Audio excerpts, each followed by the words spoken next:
What do you make of this story? I mean, these unloved stocks are the ones which have been driving the Hang Seng, and those loved stocks certainly have been underperforming. It must be a bit of a headache for you as head of strategy and looking at analysts, perhaps not in your securities house, but in others as well.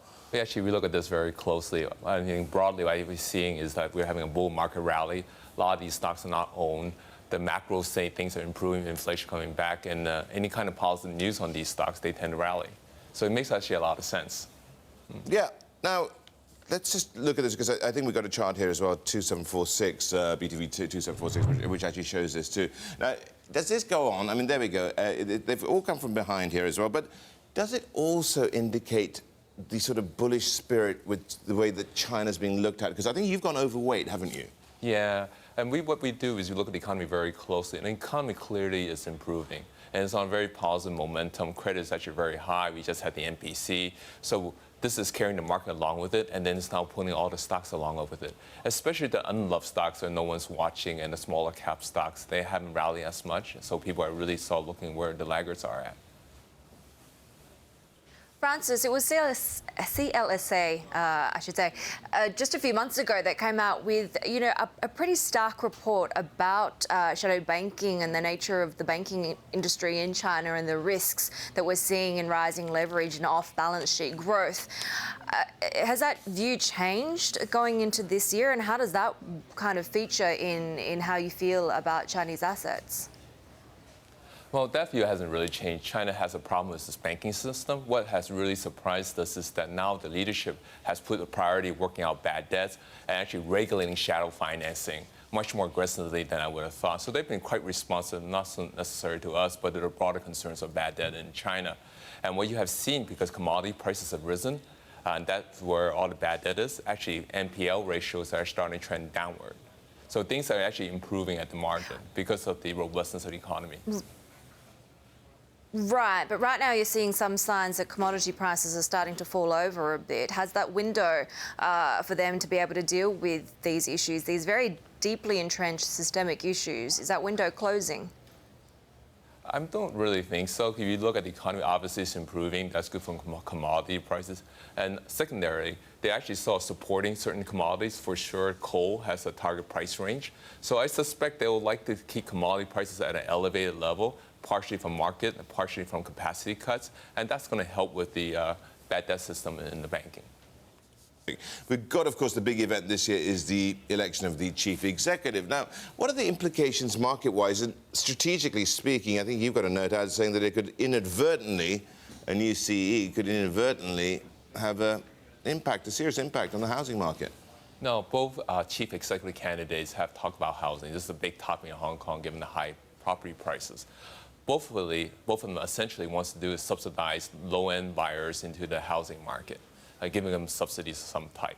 Given that the market pie is only so big, when you actually increase demand by subsidizing a certain number of people into the market, there's less supply of everybody else.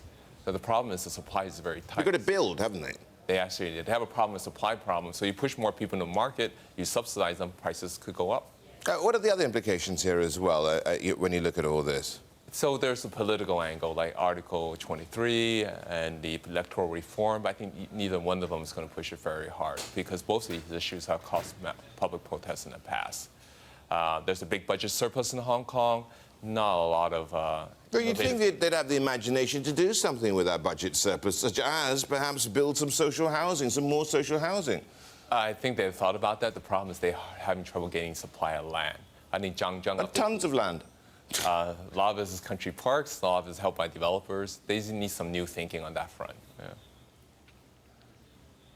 Francis, you see the Chinese, the mainland consumer-driven story improving. Would you see an upgrade for some of these related stocks? I think this is one of the biggest stories we have in China this year because the consumption trend is actually very good, stabilizing force on the economy. There's a big trend moving toward more domestic consumptions, and we're very overweight on the consumer sector. I mean, what in particular, though? Because you have seen just a horrible time for, for example, the Hong Kong jewelers. Yeah, actually, we've been talking to Hong Kong jewelers and visiting them. They're pointing to sequential improvement in their businesses. Macau's improving. I think that's the easy way to measure consumption. Hong Kong tourist arrivals are improving. So more by and large, we see this big trend that's actually, I think, very supportive of the economy for actually the rest of this year at least. Well, how far have the changes actually, been viewed as being cyclical? Because you could argue that this is a structural shift taking place in this city. There's also a structural shift taking place in Singapore too. Are governments there, or authorities there, actually addressing this properly? Yeah. But I think the big trend for companies, especially China, is actually domestic consumption. Because of the weaker renminbi, people buying at home more. There's the equalization of luxury prices, making it cheaper back home. And the customs are much tougher. So you can call this a cyclical change in behavior. But also, there's a long-term structural trend where the older generation who spends less are getting older, and the younger generation who spends more and getting in prime spending age. And there's a big trend of premiumization in China. So I think this actually could last longer than people think. Francis, do you have any insight into what progress is being made to get that MSCI approval? Fourth time lucky, perhaps? Is this going to be the next catalyst for mainland stocks? I think this is inevitable, but I think this next time around, I think the indication is not unlikely to happen because there's still too many companies being suspended. Companies having trouble getting money out of China, and that's part due to the capital controls and the forex reserve issue. That's not going to change this year, but maybe next year. But I don't think it will be likely this year.